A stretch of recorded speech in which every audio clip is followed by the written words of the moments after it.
안녕하세요. 저는 영어로 가르치는 정창규라고 합니다.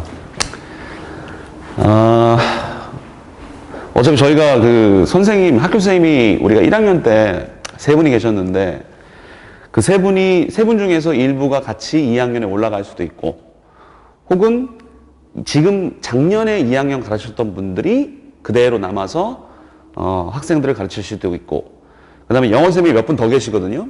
그분들이 이제 배정될 수도 있고 저는 지금 작년을 기준으로 말씀드릴 수밖에 없는데 대신 선생님들이 배정이 되면 저한테 연락을 주시면 제가 그 선생님들에 대한 설명을 다시 해드려야 됩니다. 그래서 가변성이 좀 있다. 그거 좀 유념해 주시고요. 제가 이제 설명을 좀 드려보면 일단은 인문을 좀 먼저 설명을 드릴게요. 인문은 이제 성을 가지신 분이 작년에 인문을 가르치셨는데 이분이 제가 이제 자사고 혹은 외고 뭐 이런 학교들을 두루두루 가르치지 않습니까? 근데 요거라고 제가 말씀드렸죠. 문제가 제일 좋아요. 그러니까 선지를 딱 봤을 때 그러니까 유형은 변하지 않습니다. 작년에 봤던 유형들이 그대로 들어오는데 대신 선지가 굉장히 아이들이 딱 보기에 잘 낚일 만한 그러한 선지들을 아주 잘 내세요. 그리고 되게 창의적이고 그래서 제가 문제들을 보면서 되게 감탄한 적도 몇 번 있는데 이분이 11기 때까지는 되게 악명이 높았어요. 진도도 굉장히 많이 나가고 수준도 되게 높았어요. 그 다음에 이제 육아휴직을 하시고 돌아왔어요. 그래서 작년부터 하신 거거든요. 근데 우리가 이제 절대평가 세대지 않습니까? 그래서 아이들이 영어 실력이 조금 이렇게 된 상태에서 아이들을 맞이했어요. 그러니까 이분이 이제 수준을 많이 낮췄어요. 그리고 진도도 굉장히 줄고요. 그래서 그거를 좀 제가 설명을 전반적으로 한번 들어볼게요. 우리가 이제 보통 1학년 때 했던 게 선생님 자료 갖고 많이 했잖아요. 이분도 똑같아요. 선생님 자료. 여기는 뭐 똑같습니다. 뭐 그리스, 뭐 언어, 연설 이런 식으로 우리가 1학년 때 봤던 되게 글의 내용은 좋지만 어려운 그러한 선생님 자료들로 1년 내내 이제 아이들을 가르치셨는데 여기서 나오는 게 보통 이제 어휘랑 독해예요. 우리 작년이랑 똑같죠. 어휘는 대부분 동의어가 나왔죠. 그러니까 이제 동의어 그게 까다롭다. 그 다음에 독해도 아까 말씀드렸듯이 굉장히 까다롭다. 까까. 요 독해는 뭐 똑같습니다. 뭐 추론하세요. 내용 일치. 뭐 이 문장이 내포하는 의미. 뭐 이런 식으로. 근데 되게 좀 창의적인 문제들이 많다. 물론 제가 다 얘기해 주는 것들이지만 학생들이 그걸 문제대로 된 것을 봤을 때 충분하게 학습하지 못하면은 그러니까 충분히 준비하고 들어가지 못하면 당황할 수 있는 문제들이 좀 있어요. 그리고 동시에 이제 수능 모의고사 또 진행하셨어요. 수능 모의고사는 걱정하실 필요 없어요. 왜냐하면 수능 유형으로 변형되는 것 뿐입니다. 그게 무슨 의미냐면 뭐 예를 들면 주제 문제면 뭐 순서 배열로 나온다든지 뭐 이런 식으로요. 여기서는 우리가 수능에서 볼 수 있는 문법, 그 다음에 어휘, 그 다음에 독해 이렇게 나왔는데 이분이 영어를 원론적으로 가르치시는 분이기 때문에 문법은 그렇게 어렵진 않고 어휘가 이제 약간 내신스럽게 동의어처럼 동의어. 이거 똑같아요. 요거랑 비슷해요. 요거랑 비슷해요. 보통 수능은 그러니까 문단이 이렇게 있으면 단어 5개 밑줄 그어놓고 어색한 어휘 골라라. 요게 유형인데 그렇게는 안 나옵니다. 약간 내신스럽게 나오고 독해도 비슷해요. 이렇게 내신스럽게 나온다. 응? 그래서 아이들이 여기서도 한두 개 틀리고 그 다음에 여기서도 3-4개 틀리고 뭐 요런 되게 좀 고통스러웠던 그 다음에 수능 어휘집을 1년 내내 돌리셨거든요. 수능 어휘집 그리고 진도는 한 800개 정도가 됐습니다. 제가 1학년 때 누누이 말씀드렸는데 단원을 우리가 이제 wordly wise라고 하는 외부 교재, 그러니까 외국 서적을 우리가 암기했단 말이죠. 진도가 되게 적었어요. 뭐 100개, 75개 이런 식으로 되게 적었어요. 그러니까 보통 학생들이 언제 암기하기 시작했냐. 물론 저랑 했던 애들은 아니겠지만 일주일 전이나 3일 전, 심지어는 전날 암기했던 학생들이 되게 많고 그런 학생들이 꽤 성공적이었어요. 그런데 이게 무슨 문제가 있냐면 그렇게 하면 짧은 시간에 단기 암기한 거니까 모래알처럼 사라지더라. 반면에 꾸준하게 일정량을 외워갔던 학생들은 그 단어들을 그대로 보유한 상태에서 다음 시험을 넘어가는, 뿐만 아니라 걔네들은 본문에 있는, 지문에 있는 단어들도 꾸준하게 복습했기 때문에 그대로 보유한 상태에서 다음 시험을 보는, 그러니까 하나의 그룹은 단어를 단기적으로 하고 다 까먹고 다음 시험으로 넘어가고, 반면에 다른 아이들은 그것을 계속 보유하고 들어가니까 그 계속 눈덩이처럼 어휘력이 계속 보유돼서 커지는 학생들이 2학년에 싹 들어오면 이거 800개가 부담이 되겠습니까? 얘네들은 700개 정도를 아는 거고 나머지 100개만 얘네들은 학습하면 돼요. 근데 반면에 그렇지 못한 학생들은 이거 800개를 또 전날에 외울 거예요? 한 일주일 전에 외울 거냐고요. 근데 걔네들은 또 마찬가지로 이거를 짧은 기간에 외우려고 하다 보니까 안 되는 거예요. 그래서 자기 실력으로 봐야 되는데 자기 실력에서는 이게 300개 정도만 알고 나머지 뭐 예를 들면 뭐 500개 정도는 모르는 거니까 어휘에서도 틀리는 거예요. 그래서 얘네가 90점 이상이 총 85명 중에 8명 미만이었습니다.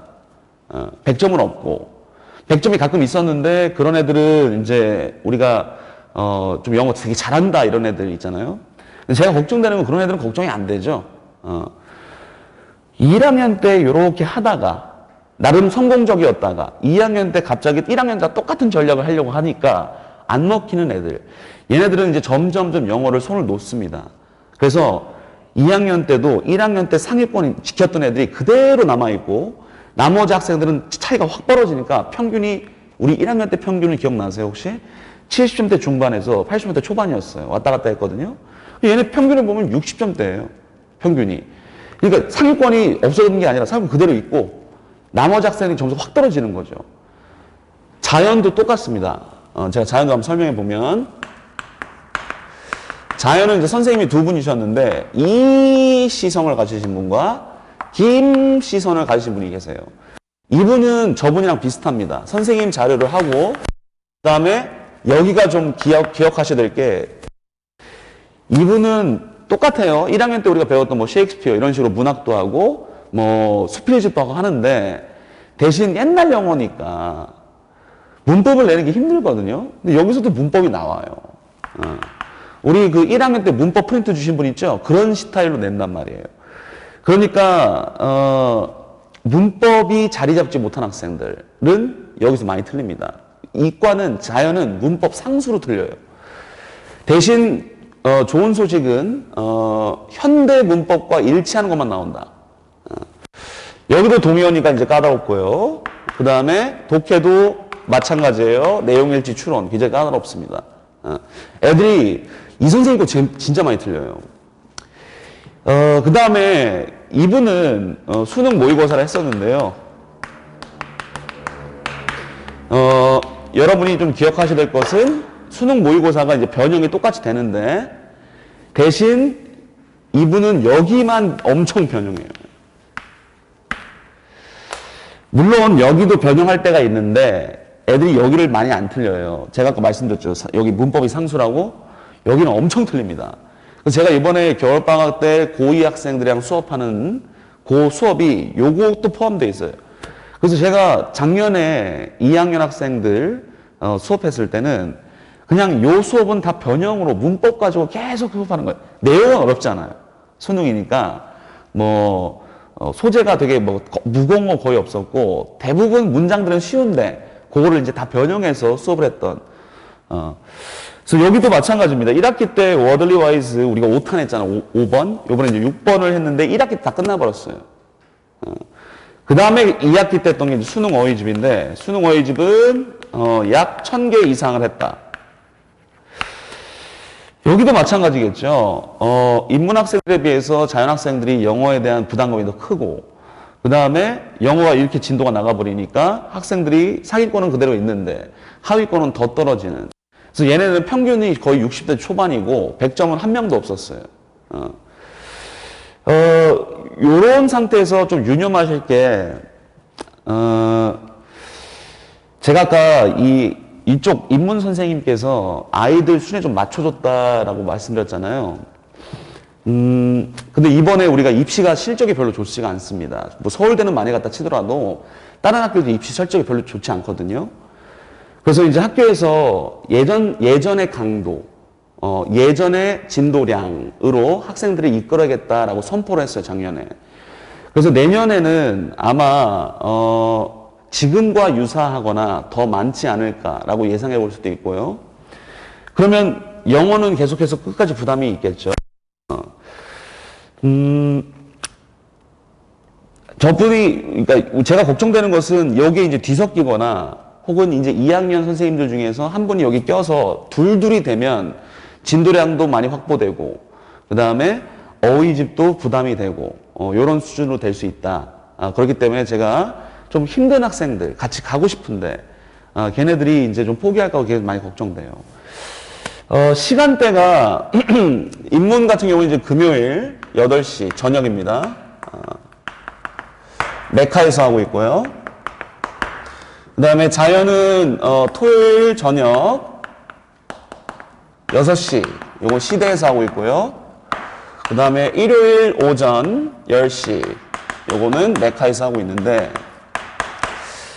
아무래도 2학년이 되다 보면 이제 동영상으로도 보기도 하거든요. 동영상. 1학년 때도 동영상 보내들이 있었는데, 아까 제가 말씀드렸죠? 꾸준하게 일정량을 소화해야 되는데, 제가 지금 제일 걱정되는 두 번째 그룹의 학생들이 동영상으로 보는 학생들이에요. 동영상으로 보는 애들을 제가 이제 어떤 소식을 듣게 되냐면, 매주 동영상이 학원에서 발송이 돼요. 근데 이제 한 달이 지나면 그 발송된 동영상이 지워지거든요. 한 달 뒤에 동영상 다시 달라고 하는 학생들이 1학년 때도 있었는데 2학년 때도 똑같습니다. 걔네들은 진도가 많아지는데도 불구하고 1학년 때 자기가 했던 방식 그대로 해서 일주일 전에 혹은 뭐 며칠 전에 제 영상 5개건 6개건 간에 몰아서 2배속으로 2배속으로 몰아서 한 번에 다 보고 단어 암기도 한 번에 다 하고 들어간 애들이 있어요. 2학년 때 그거 되겠습니까? 그래서 동영상을 시청한 학생들은 그거 좀 주의해달라. 그래서 다시 한번 내용을 정리해드리면, 선생님이 이제 바뀔 수도 있는데 안 바뀔 수도 있다. 그 다음에 바뀌면 저한테 알려달라. 그리고 작년에는 이렇게 진행됐다. 내년에도 이런 식으로 진행이 될 것이다. 1학년 선생님은 3분이었는데 2학년은 인문 1분, 자연 2분이었다. 그 다음에 작년에는 이제 이쪽에서는 인문 쪽에서는 아이들을 수준에 좀 맞춰서 천천히 진도를 나간 편이었는데 자연은 그렇지 않았고 빨리 나갔다. 그리고 인문 선생님께서는 내년에 저렇게 그대로 천천히 나가지 않고 똑같이 빨리 나갈 가능성이 높다.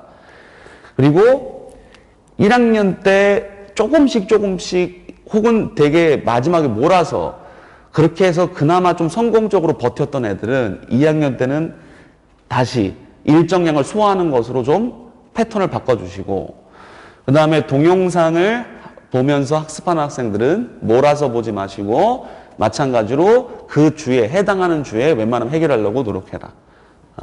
이렇게 좀 설명을 드릴게요. 여기 언급된 선생님들이 아니신 분들이 배정이 되면 저한테 알려주시면 제가 다시 한번 알려드리겠습니다. 감사합니다.